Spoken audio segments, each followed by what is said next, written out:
Bienvenidos a la primera clase de un ciclo sobre modelos estructuralistas en economía abierta.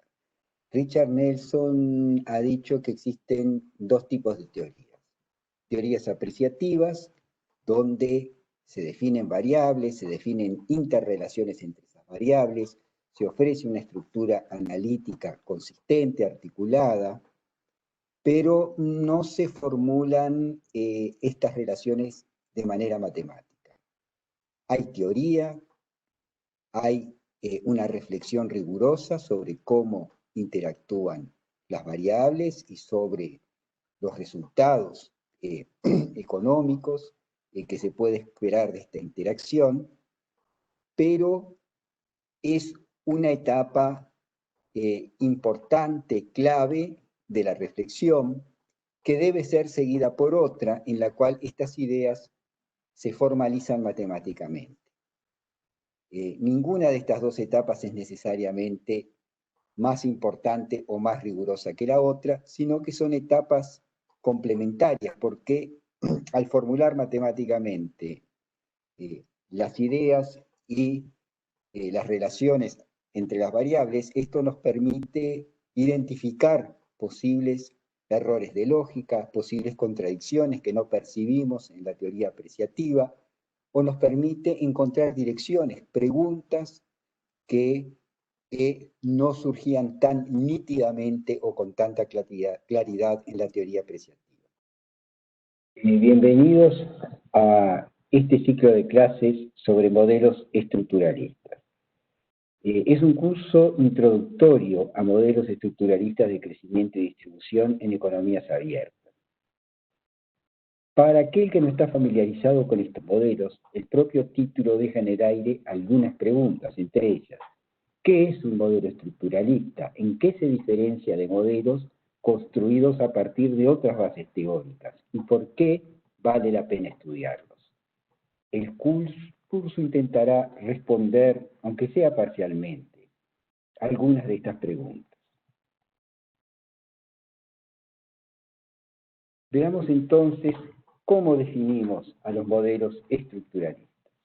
Se trata de modelos que toman en cuenta el papel de las instituciones, de las relaciones de poder entre los actores socioeconómicos y las asimetrías en las bases tecnológicas y productivas de los países, para explicar el comportamiento de las variables económicas. Las variables que serán el foco de este curso son el crecimiento económico y la distribución funcional del ingreso. Algunas advertencias, mientras tanto, son necesarias acerca de cuáles son los límites que este ciclo de clases tiene necesariamente que respetar.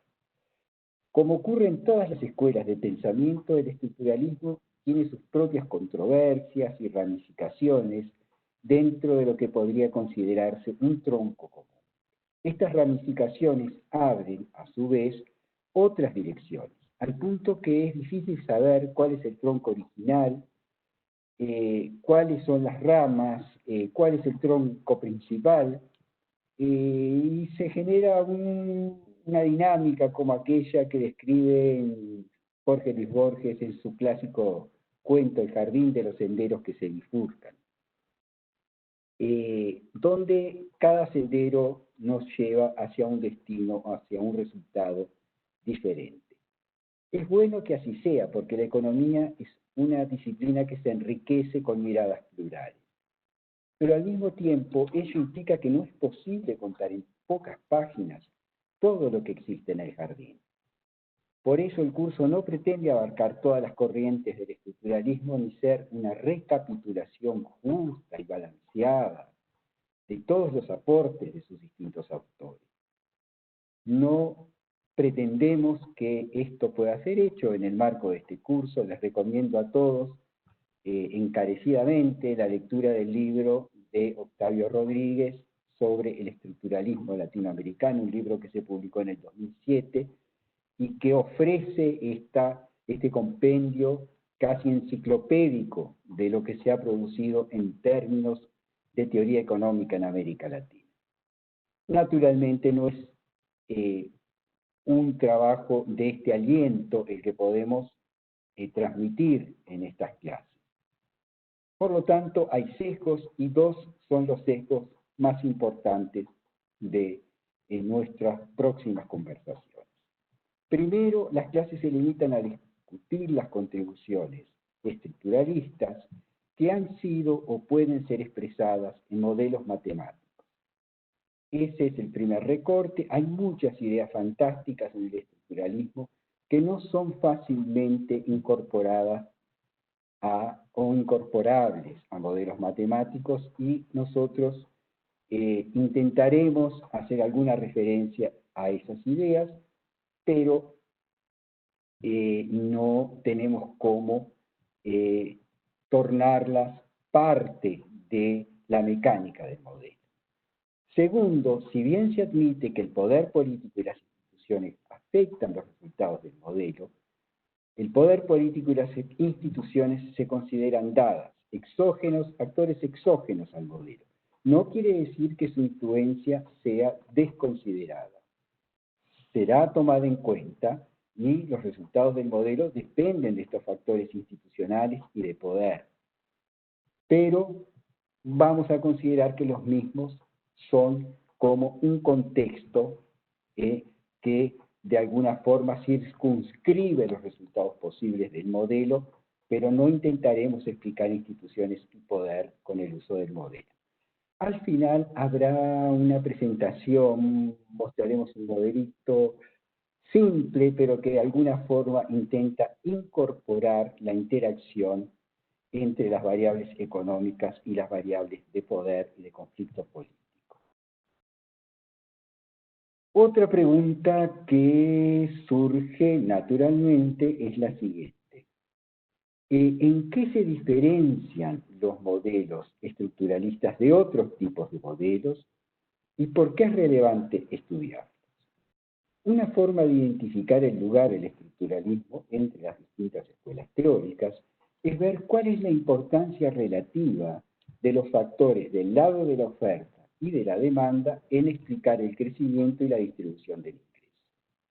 Los modelos neoclásicos son modelos puramente del lado de la oferta.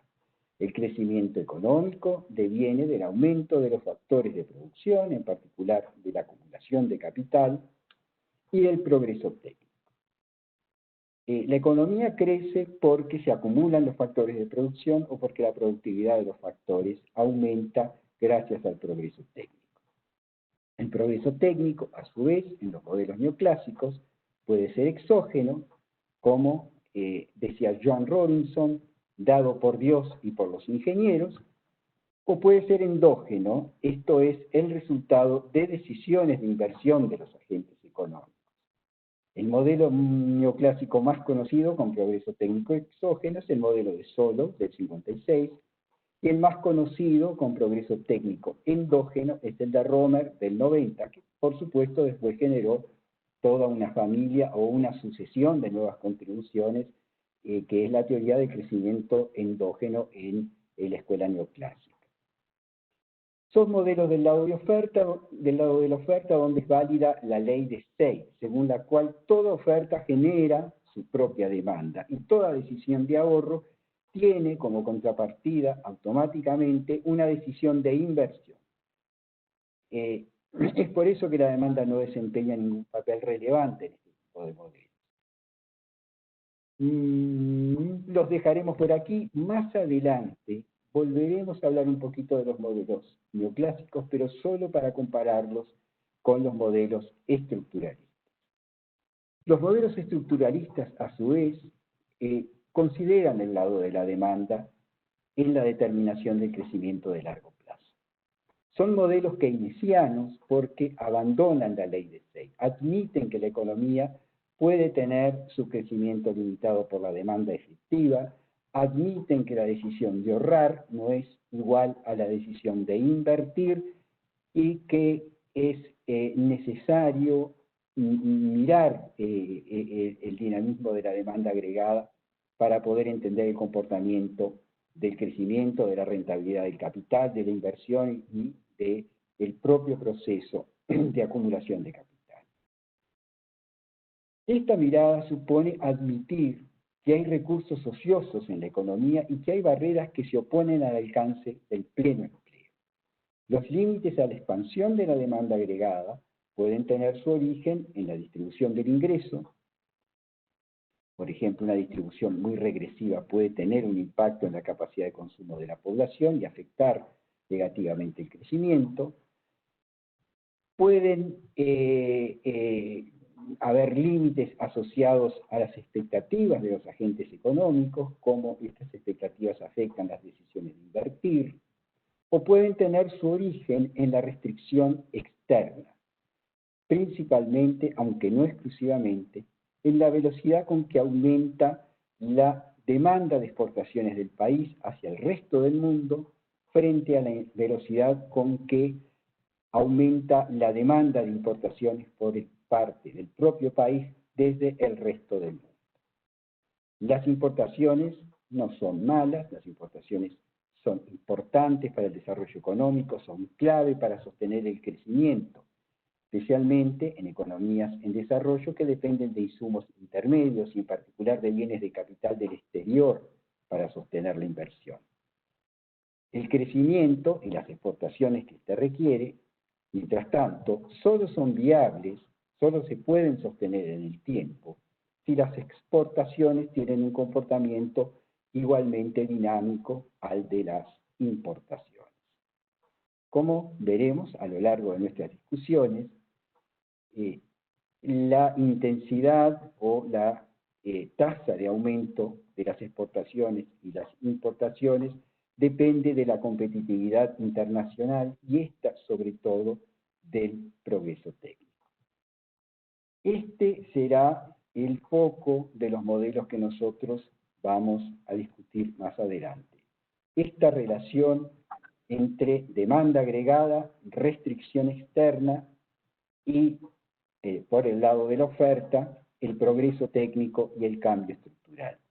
En ese sentido, los modelos estructuralistas son modelos que combinan los factores del lado de la demanda con los factores del lado de la oferta. Del lado de la demanda, ¿por qué? Porque nos interesa la demanda de exportaciones e importaciones, su diferente intensidad, sus velocidades y cómo esto impacta sobre la sostenibilidad del crecimiento en el tiempo de una economía, y el lado de la oferta, porque al mismo tiempo estamos interesados en discutir y en explicar por qué las exportaciones y las importaciones pueden tener comportamientos distintos, pueden ser menos dinámicas las exportaciones que las importaciones, por qué surge la restricción externa, por qué hay problemas de competitividad internacional, y todo esto se relaciona con tecnología y patrón de especialización. Se podría decir que los modelos estructuralistas combinan aspectos keynesianos de demanda efectiva con la tradición schumpeteriana de analizar y estudiar los determinantes del progreso técnico, la velocidad de la innovación y la velocidad de difusión de tecnología con sus impactos transformadores sobre la estructura productiva. Este será el motivo y el objeto de las próximas reuniones y clases que tendremos en nuestra Escuela de las Economías Latinoamericanas.